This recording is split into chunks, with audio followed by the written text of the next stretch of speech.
Iya. Oh, apa itu ibu? Dia minat tu. Kalau dia nanti. Dia mau cari kawannya. Okey Pak, kita dengar satu dua hadis Pak. InsyaAllah. InsyaAllah. Nah, ulama-ulama yang tawadhu, yang ikhlas kata, barang siapa tidak mendengar hadis selama 3 hari berturut-turut, maka hatinya menjadi gelap, akan ada satu titik hitam. 3 hari pula akan jadi satu titik hitam. Lama-lama hati itu jadi gelap. Tak suka dengar azan, tak suka solat, tak suka cakap agama, tak suka dengar agama, tak suka dengar benda baik-baik. Pentingnya hati. Nak cuci hati, salah satu cara dia ialah kena selalu mendengar hadis Nabi.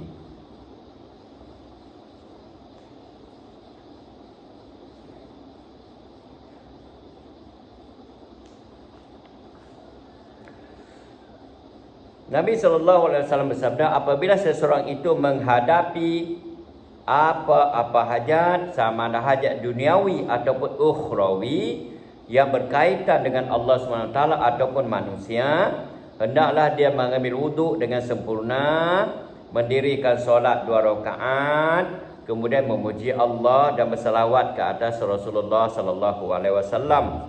Selepas itu hendaklah membaca doa. Baca doa banyak-banyak. InsyaAllah hajatnya pasti akan disempurnakan oleh Allah. Doa tersebut ialah La ilaha illallahul halimul karim, Subhanallahi rabbil arsyil azim, Alhamdulillahi rabbil alamin, As'aluka mujibati rahmatik wa azaima maghfiratik, wal ghanimata min kulli bir, wassalamah min kulli ismin, La tada' lana zamban illa ghafartah, wala hamman illa farrajtah, wala hajatan ya laka ridan illa qadaitaha ya arhamar rahimin. Tiada Tuhan yang layak disembah melainkan Allah yang Maha Penyantun lagi Maha Pemurah. Maha suci Allah Tuhan yang memiliki aras yang agung. Segala puji bagi Allah Tuhan sekalian alam. Aku meminta daripadamu perkara-perkara yang menyebabkan aku pasti mendapat rahmatmu, dan perkara-perkara yang menyebabkan aku pasti mendapat keampunanmu.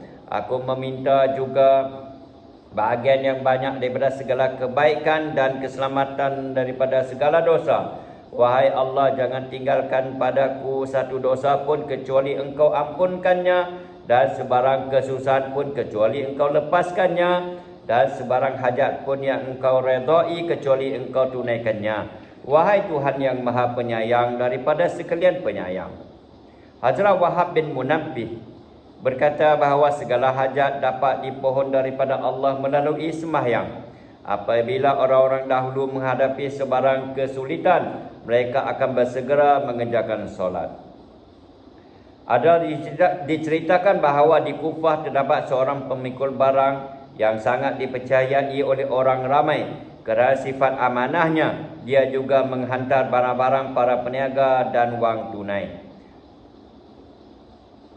Pada suatu ketika semasa dalam perjalanan, dia telah bertemu dengan seorang lelaki. Lelaki itu bertanya, "Ke mana kamu hendak pergi?" Jawab pemikul barang, "Ke bandar sekian-sekian." Lantas lelaki itu berkata, "Saya pun hendak ke sana. Sekiranya saya berjalan kaki, saya sanggup berjalan bersama kamu. Bolehkah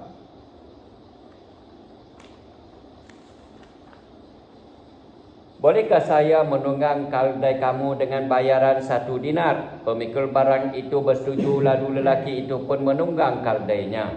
Dalam perjalanan tersebut, mereka tiba di satu simpang. Lelaki itu bertanya, "Jalan manakah yang kamu lalui?" Jawab pemikul barang, "Melalui jalan besar." Lelaki itu berkata, "Jalan yang satu lagi lebih dekat, serta terdapat banyak rumput yang subur dan boleh dijadikan makanan untuk binatang tunggangan ini."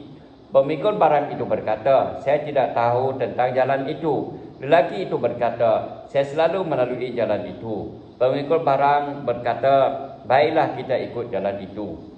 Setelah berjalan beberapa lama, mereka pun tiba di penghujung jalan di suatu hutan yang menakutkan. Di sana terdapat banyak mayat yang bergelimpangan. Lelaki tersebut pun turun daripada keldai sambil mengeluarkan pisau dengan niat untuk membunuh pemikul barang itu. Pemikul barang itu berkata, "Jangan buat begini, ambillah keldai dan semua barang saya, kerana itulah tujuan kamu. Tapi janganlah bunuh saya." Dia tidak mempedulikan rayuan pemikul barang itu. Sebaliknya telah bersumpah sambil berkata, "Mula-mula aku akan membunuh kamu. Selepas itu barulah aku akan mengambil semua barang ini." Pemikul barang itu merayu dengan penuh rendah diri. Tetapi semua rayuannya itu tidak diterima oleh lelaki yang zalim itu. Pemikul barang itu berkata, "Baiklah, berilah saya peluang untuk bersolat 2 rakaat untuk kali yang terakhir." Lelaki itu bersetuju dengan permintaannya sambil ketawa dan berkata, Cepatlah solat." Mayat-mayat ini pun pernah membuat permintaan yang sama, tetapi solat mereka tidak memberi apa-apa faedah. Lalu pemikul barang itu bangun mendirikan solat. Selepas membaca surah Al-Fatihah, dia tidak dapat mengingati sebarang surah pun. Sementara itu lelaki zalim itu menggesahnya berkali-kali supaya cepat menyudahkan sembahyangnya.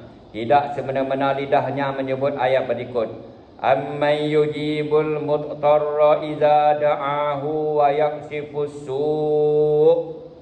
Siapakah yang memperkenankan permohonan orang yang dizalimi dengan memberi pertolongan apabila dia memohon kepadanya dan dia menghapuskan kesusahan.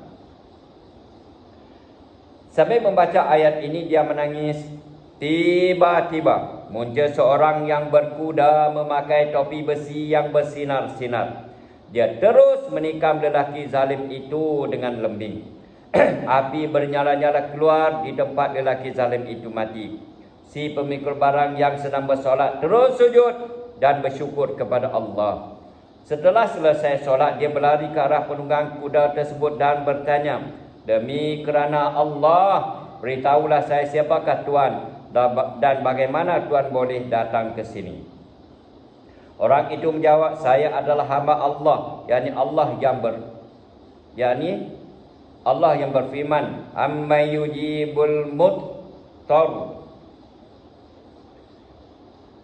Yakni hamba Allah yang menyaut surat orang yang dizalimi. "Sekarang kamu telah selamat dan pergilah ke mana-mana sahaja yang kamu suka." Setelah memberitahu demikian, dia pun terus pergi. Sesungguhnya sembahyang adalah satu amalan yang begitu bernilai dan amatlah besar manfaatnya. Selain mendapat keredaan Allah, sembahyang juga menjadi sebab kita terselamat daripada kesusahan di dunia dan memperolehi ketenteraman jiwa. Hazrat Ibn Sirin berkata, "Sekiranya aku diberi pilihan antara memasuki syurga dan mendirikan 2 rakaat solat, maka solatlah yang akan menjadi pilihanku, kerana masuk ke syurga adalah semata-mata untuk kesukaanku, sementara 2 rakaat solat pula adalah untuk keredaan Tuhanku." Rasulullah sallallahu alaihi wasallam telah bersabda, "Patutlah dikagumi seseorang Islam yang ringan beban hidupnya, yakni tiada bebanan yang banyak daripada ahli keluarganya, mempunyai banyak masa lapang untuk mendirikan solat, sabar menjalani kehidupan dengan rezeki yang sekadar mencukupi keperluan, mengerjakan amal ibadat dengan baik, tidak dikenali ramai, meninggal dunia ketika usia muda, tidak banyak meninggalkan harta pusaka dan tidak ramai orang yang menangisi kematiannya." Dalam hadis yang lain, Nabi bersabda, "Banyakkanlah mengerjakan semayang sunat di rumah-rumah kamu. Semayang akan menambahkan kebaikan di dalam rumah kamu." Allahu Akbar. Pentingnya semayang. Semoga Allah Ta'ala bagi kita taufik hidayah dapat amal dan sampaikan. Inilah cara kita. Cara kita untuk selesaikan masalah, iaitu pertama kena jaga solat. Jaga solat di masjid, di mana azan diazankan, kan? Kita kena ajak saudara-saudara kita kena ajak seluruh orang kampung kita untuk mai sembahyang di masjid, kerana ada janji Allah, janji Rasul. Dan bila kita ada masalah, kita kena sembahyang. Mayang hajat saja, aku sembahyang hajat 2 rakaat kerana Allah Taala. Jadi mengadulah dengan Allah. Kan sekarang ni masalah yang besar sedang melanda ialah penyakit, kan, sampai lumpuh habis ekonomi, sampai kelang kabut habis, sampai banyak yang cerai-berai dan sebagainya. Jadi mungkin Allah nak latih kita, ajar kita supaya kita jaga sembahyang. Kan, khususnya mengikut sunnah Nabi, iaitu dengan sembahyang di masjid. Itulah.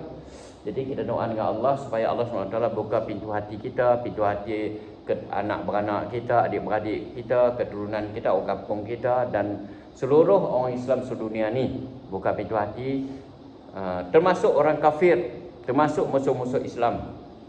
Kan, supaya Allah SWT masukkan taufik hidayah, supaya berjaya dunia, berjaya di akhirat. Oleh insya-Allah. Insya-Allah. Insya-Allah, Pak. Terima kasih.